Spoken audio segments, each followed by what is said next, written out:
တော့ကံကောင်းအောင်လုပ်တဲ့နီးတွေထဲမှာအထွတ်အထိပ်အမြင့်မားဆုံးနီးနှစ်နီးပုံပြောရမယ်ဟုတ်လား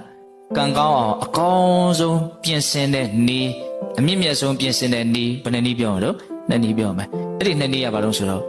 ဗုဒ္ဓနုတ္တိနဲ့မေတ္တာတရားဗုဒ္ဓနုတ္တိဆိုတာက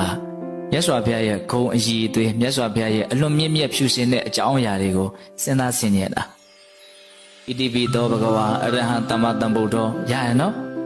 ဝိဇာစရဏသမ္မနောသူကတော်လောကဝိတုနှုတ်တော်ပုရိသဓမ္မတာရတိတတ္ထဒေဝမနုဿတံဗုဒ္ဓဘဂဝါ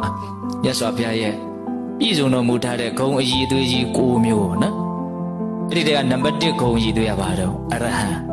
အဲ့ဒီအရဟံဂုဏ်တစ်ဂုဏ်လောက်ကိုကျွမ်းကျင်ကျင်နားလည်အောင်လုပ်ပြီးတော့စိတ်ထဲမှာခဏခဏဖြစ်အောင်စဉ်းစားဆင်ခြင်နေမယ်ဆိုရင်အဲ့ဒါဗုဒ္ဓနုတ္တိပွားနေတာအဲ့ဒါကံကောင်းအောင်အကောင်းဆုံးလုပ်နေအရဟံဂုဏ်ဆိုတာဘာတော့အရဟံဂုဏ်ဆိုတာမြတ်စွာဘုရားရဲ့တန်တမှာပူပန်စီတဲ့ဆင်းရဲစီတဲ့